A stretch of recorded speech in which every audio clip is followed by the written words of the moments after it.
નમસ્કાર મિત્રો, સ્વાગત છે તમારું એચએનજીયુ સ્ટડી પોઈન્ટ યુટ્યુબ ચેનલના એક નવા વિડીયોમાં.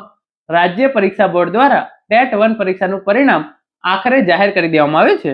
તો આજના આ વિડીયોની અંદર આપણે ટેટ 1 પરીક્ષાના પરિણામનું સંપૂર્ણ એનાલિસિસ કરવાના છે.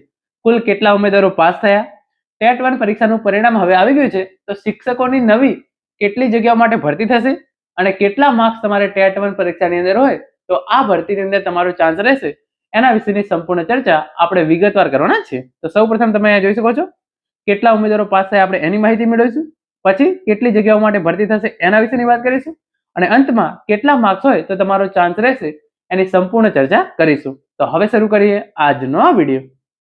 તો એના માટે સ્ટેટ એક્ઝામિનેશન બોર્ડ એટલે કે રાજ્ય પરીક્ષા બોર્ડની જે ઓફિશિયલ વેબસાઇટ છે SEBexam.org એના પર આવી ગયો છું. જેવું તમે આ વેબસાઇટ પર આવશો તમે અહીંયા જોઈ શકો છો નોટિસ બોર્ડની અંદર પહેલું જ જે છે એ શિક્ષક યોગ્યતા કસોટી ટેટ 1 2025 પરીક્ષાના પરિણામનું જાહેરનામું અને 4 રિઝલ્ટ્સ ક્લિક હિયર તમે એના પર ક્લિક કરશો તો આ પ્રમાણે તમે જોઈ શકો છો જે એની અંદર તમારે જે છે એ ટીચર એલિજિબિલિટી ટેસ્ટ 1 છે એ સિલેક્ટ કરી લેવાનું છે. એના પછી તમારો સીટ નંબર તમારે અહીંયા નાખવાનો છે અને તમારો જે યુઆઈડી નંબર તમારા જોડે હોય તો તમારે અહીંયા નાખવાનો છે, બાકી એને નાખવાનો નથી.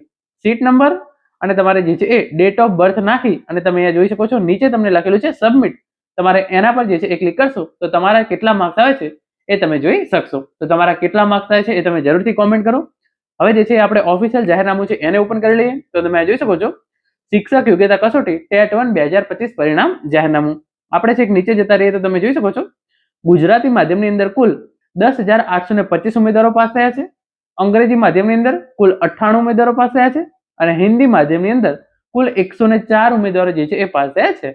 ઓવરઓલ ટેટ 1 પરીક્ષાની અંદર 11,027 ઉમેદવારો જે છે એ પાસ થયેલા છે. તો પહેલી વાત, ટેટ 1 પરીક્ષાની અંદર કુલ કેટલા ઉમેદવારો પાસ થયા તો 11,027 ઉમેદવારો જે છે એ પાસ થયેલા છે. હવે આપણો બીજો પ્રશ્ન એ છે કે ટેટ 1 પરીક્ષા પછી જે છે એ કેટલી જગ્યાઓ માટે ભરતી આવશે. આપણે એના વિશે વાત કરીએ પહેલા કેટલા ઉમેદવારોએ કેટલા માર્ક્સ મેળવેલા છે તમે એકવાર અહીંયા જોઈ લો તો 141 થી 150 વચ્ચે જે છે એ એક ઉમેદવારને માર્ક્સ મળેલા છે, 121 થી 140 વચ્ચે જે છે એ 3 ઉમેદવારો એવા છે કે એમને 121 થી 140 વચ્ચે માર્ક્સ આવેલા છે, 804 ઉમેદવારો એવા છે કે એમને જે છે 101 થી 120 વચ્ચે માર્ક્સ આવેલા છે, 804 ઉમેદવારો એવા છે 90 થી 100 વચ્ચે માર્ક્સ આવેલા હોય એવા 4,141 ઉમેદવારો છે અને 82 થી 89 વચ્ચે માર્ક્સ આવેલા હોય એવા 7,460 ઉમેદવારો છે.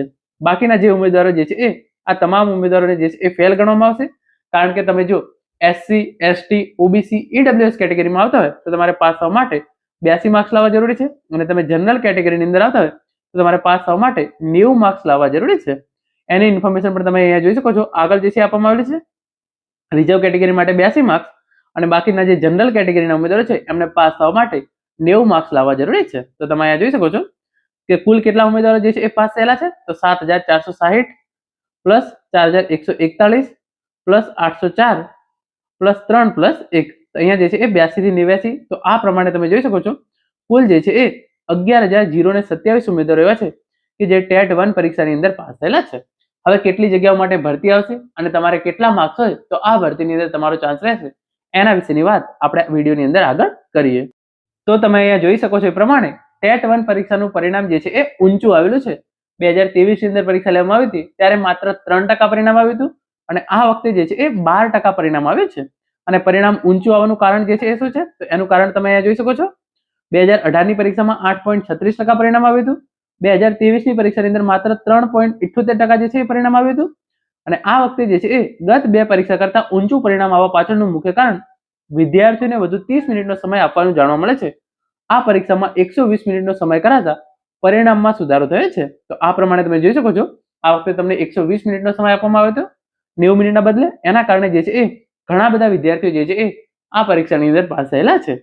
તો હવે આગળ તમે જોઈ શકો છો મેઇન તમારી વાત છે એ સરકારી પ્રાથમિક શાળામાં 7,000 શિક્ષક વિદ્યા સહાયક નિમાશે. તો ટેટ 1 પરીક્ષાના મેરિટના આધારે 7,000 કરતા પણ વધારે જે છે એ શિક્ષકોની ભરતી આવનારી છે અને આ ભરતી ક્યારે આવશે તો એના વિશે તમે અહીંયા જોઈ શકો છો આગળ વિગતવાર ઇન્ફોર્મેશન આપી છે. ટેટ 1 પરિણામની જાહેરાત બાદ સરકારી સ્કૂલોમાં ધોરણ 1 થી 5 માં 7,000 થી વધુ જગ્યા પર 6 મહિનાની અંદર ભરતી પ્રક્રિયા હાથ ધરવામાં આવશે. તો 6 મહિના અંદર જે છે એ નવી 7,000 વિદ્યા સહાયકોની ભરતી ધોરણ 1 થી 5 ની અંદર કરવામાં આવશે. પછી આગળ લખ્યું છે પ્રમાણે આગામી દિવસોમાં ભરતી પ્રક્રિયા અંગેની સત્તાવાર રીતે જાહેરાત કરાશે. સંભવતઃ નવા શૈક્ષણિક સત્ર પહેલા 31,000 જેટલી પ્રાથમિક શાળામાંથી જ્યાં જ્યાં જગ્યા ખાલી છે ત્યાં આવશ્યકતા મુજબ ટેટ 1 પરીક્ષાના આધારે 7,000 કરતા પણ વધારે જગ્યા પર જે છે આ શિક્ષકોની ભરતી થનાર છે. તો તમારો પહેલો પ્રશ્ન કેટલા ઉમેદવારો પાસ થાય એની આપણે વાત કરી લીધી. પછી ઘણા બધા ઉમેદવારો કેમ પાસ થાય આપણે એની પણ વાત કરી લીધી. કેટલી જગ્યાઓ માટે ભરતી આવવાની છે? તો 7,000 પ્લસ જે છે એ જગ્યાઓ માટે ધોરણ 1 થી 5 ની અંદર નવી વિદ્યા સહાયક ભરતી આવશે અને આગામી 6 મહિનાની અંદર આ ભરતી પ્રક્રિયા જે છે એ હાથ ધરવામાં આવશે. હવે મેઇન પ્રશ્ન કે આ પરીક્ષાની અંદર તમારે કેટલા માર્ક્સ હોય તો શિક્ષક ભરતીની અંદર તમારો ચાન્સ રહેશે એના વિશેની આપણે વાત કરીએ. તો આપણે જે છે એ કેટલા ઉમેદવારોએ કેટલા માર્ક્સ મેળવેલા છે ત્યાંથી જે છે એ આપણે વિગતવાર ચર્ચા કરીશું. તો 141 થી 150 ની અંદર જે પણ ઉમેદવાર છે એ ટેટ એ શિક્ષક બનવાના એના પૂરેપૂરા ચાન્સીસ છે. એટલે કે તમારે જો 101 થી 120 વચ્ચે માર્ક્સ હોય તો તમારા જે છે એ શિક્ષક બનવાના પૂરેપૂરા ચાન્સીસ છે. તમારી જે છે એ શિક્ષકની નોકરી પાક્કી થઈ ગઈ એ સમજી લો.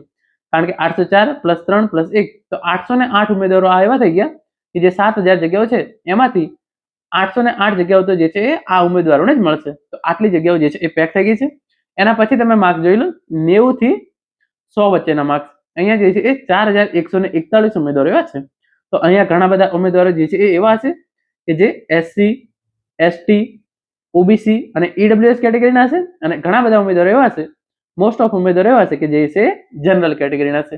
તો તમે જો SC, ST, OBC અને EWS કેટેગરીના ઉમેદવાર હોય અને તમારે 90 થી 100 વચ્ચે માર્ક્સ આવેલા હોય તો પણ તમારે જે છે એ તમારી શિક્ષકની નોકરી 99% પાકી સમજી લેવી. કારણ કે તમારા જે છે એ B.Ed ના માર્ક્સ અને બધા માર્ક્સ ગણાય અને પછી જે છે એ મેરિટ બને છે. તો તમારે જે છે એ 90 થી 100 વચ્ચે માર્ક્સ હોય તમે SC, ST, OBC અને EWS કેટેગરીના ઉમેદવાર હોય તો 99% તમારે જે છે એ નોકરી તમારી સાચી પાકી સમજી લેવી. અને તમે જે છે એ જનરલ કેટેગરીના ઉમેદવાર હોય તો 90 તો તમારું જે છે એ ક્વોલિફાઈંગ માર્ક્સ છે. તો તમારે જે છે એ આનાથી જે છે એ 90 થી 100 ની વચ્ચે તમારા માર્ક્સ હોય પરંતુ તમારા માર્ક્સ જે છે એ 95 પ્લસ જેવા થતા હોય તો તમારો જે છે એ ચાન્સીસ ઘણો બની રહેશે. કારણ કે જનરલની સીટ શિક્ષકની ભરતીની અંદર લેવી સહેલી નથી. હવે બાકીની આગળ આપણે વાત કરીએ. ભરતી જે છે એ 7,000 જેટલી જગ્યાઓ માટે આવનારી છે. તો આટલા જે છે એ કેટલા ઉમેદવારો થઈ ગયા? 41, અહીંયા આપણે 4200 માની લો અને આ જે છે એ 800. તો 5,000 જગ્યાઓ જે છે એ ભરાઈ ગઈ. ચલો 90 થી 100 વાળા માર્ક્સની માંથી માની લો અને 82 થી 90 માટે વાત કરી લો તો તમે જે છે એ SC, ST, OBC અને EWS કેટેગરીના ઉમેદવાર હોય અને તમારે જે છે એ 85 પ્લસ માર્ક્સ થતા હોય તો તમારો જે છે એ પૂરેપૂરો ચાન્સીસ આ શિક્ષક ભરતીની અંદર બન્યો રહેશે. અને તમે જે છે એ જનરલ કેટેગરીના ઉમેદવાર તો અહીંયા હશે જ નહીં. કારણ કે જે છે એ SC, ST, OBC અને EWS કેટેગરીના ઉમેદવારો છે એમનું જે છે એ કટ ઓફ માર્ક છે એ 82 રાખવામાં આવેલો છે. તો અહીંયા તમારે જે છે એ જનરલી તમે જો મીન્સ અનામત કેટેગરીના ઉમેદવાર હોય અને તમારે જે છે એ 85 પ્લસ માર્ક્સ થતા હોય તો આ શિક્ષક ભરતીની અંદર તમારો પૂરેપૂરો ચાન્સીસ રહેશે. અને તમે જનરલ કેટેગરીના ઉમેદવાર હોય તો તમારું જે છે એ ક્વોલિફાઈંગ માર્ક્સ પ્લસ જે આપણે માની લઈએ કે જે છે એ 95 પ્લસ જે છે એ માર્ક્સ થતા હોય તો તમારો જે છે એ આ ભરતીની અંદર ચાન્સ બની રહેશે. આ એક અંદાજ મુજબ છે. જે પ્રમાણે જગ્યાઓ આવશે એના પછી તમે જે છે એ કેવા માર્ક્સ મેળવ્યા છે એના આધારે જે છે એ ઓવરઓલ કટ ઓફ નક્કી થતું હોય છે. પરંતુ એક અંદાજ મુજબ 85 તમારે જે છે એ તમે રિઝર્વ કેટેગરીના ઉમેદવાર તો તમારો ચાન્સ બનશે. 95 to 100 તમારે જે છે એ જનરલ કેટેગરીની અંદર સિલેક્શનનો ચાન્સીસ જે છે એ પૂરેપૂરો રહેશે. તો મિત્રો આ હતો આજનો video. Thank you so much for watching.